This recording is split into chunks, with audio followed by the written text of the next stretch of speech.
شرح نظم شعاع امید۔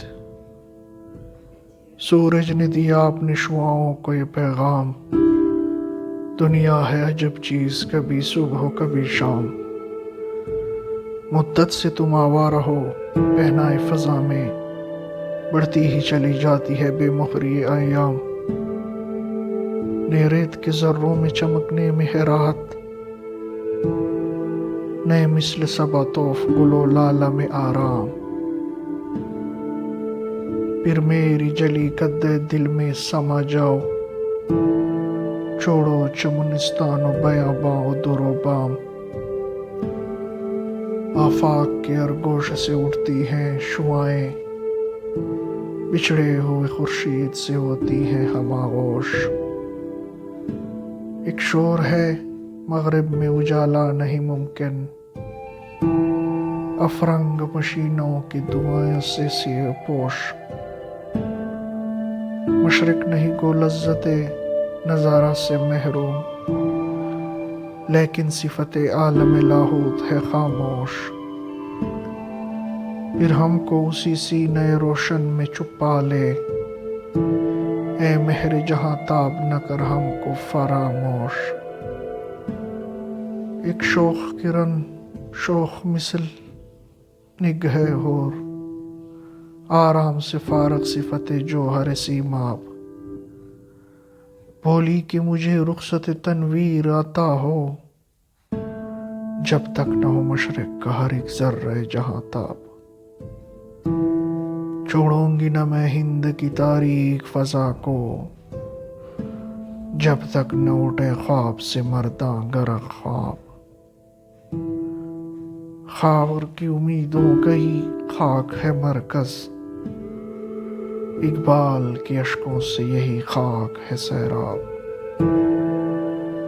چشمہ پروی ہے اس خاک سے روشن، یہ خاک ہے جس کا خزف ریز درناب۔ اس خاک سے اٹھے ہیں وہ غواص سمانی، جن کے لیے ہر بحر پورا شوب ہے پایاب۔ جس ساز کے نغموں سے حرارت تھی دلوں میں، محفل کا وہی ساز ہے بیگانہ مضراب۔ بت خانے کے دروازے پہ سوتا ہے برہمن، تقدیر کو روتا ہے مسلمان تئے محراب۔ مشرق سے وہ بیزار نہ مغرب سے حذر کر، فطرت کا اشارہ ہے کہ ہر شب کو سحر کر۔ ڈاکٹر علامہ محمد اقبال فرماتے ہیں، سورج نے اپنی شعاعوں سے یہ کہا کہ اگر تم عرصہ دراز سے دنیا اور دنیا والوں پر فیضان کی بارش کر رہی ہو، لیکن وہ تمہاری کوئی قدر نہیں کرتے، تم مدت فضا میں آوارہ ہو، لیکن دنیا والے تمہارے ساتھ بے مہری کا سلوک کر رہے ہیں، نہ تمہیں ریت کے ذروں پر چمکنے میں راحت ہے، نہ پھولوں کا طواف کرنے سے کوئی فائدہ ہے۔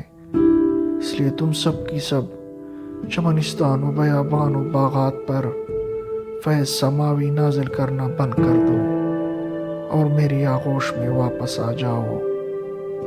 مطلب یہ کہ جب دنیا تمہاری قدر نہیں کرتی تو تم بھی دنیا کو فائدہ پہنچانا چھوڑ دو۔ مغرب میں اجالا ممکن نہیں، کیونکہ وہ مادہ پرستی میں گر چکے ہیں کہ اب ان کی نجات کی کوئی امید نہیں ہے۔ اب رہے مشرقی قومی تو اگرچہ وہ تاریکی میں نہیں ہے اور لذت نظارہ سے لطف اندوز ہو رہی ہیں، یعنی ان کا ایمان خدا پر ضرور ہے، لیکن ان میں کوئی حرکت یا جدوجہد نظر نہیں آتی۔ مطلب کہ مغربی اقوام ایمان سے اور مشرقی اقوام عمل سے محروم ہیں۔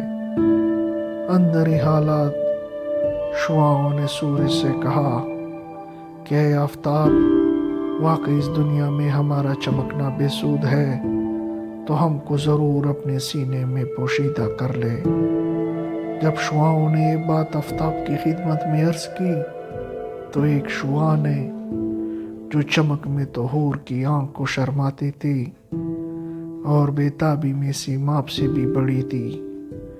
آفتاب سے عرض کی کہ میں اہل عالم کی بہبود سے نا امید نہیں ہوں، اس لیے جب تک مشرقی ممالک مغربی اقوام کی گرفت سے آزاد نہ ہو جائیں، میں برابر اپنی روشنی سے نا امیدی کے اندھیروں کو دور کرتی رہوں گی، اور جب تک ہندوستانی بیدار نہیں ہو جائیں گے میں ہندوستان کی تاریک فضا کو ترک نہیں کروں گی، بلکہ نہایت استقلال کے ساتھ اس تاریک فضا میں لوگوں کو امید کا پیغام دیتی رہوں گی، کیونکہ ہندوستان تمام ایشیائی اقوام کی امیدوں کا مرکز ہے، اور اقبال نے اس سرزمین کو اپنی اشکوں سے سیراب کیا ہے، اور اسی ملک کے باشندوں کو انسانیت کے مقام پر پہنچنے کا پیغام دیا ہے۔ اس سرزمین نے بڑے بڑے فلاسفہ اور حکماں پیدا کیے ہیں۔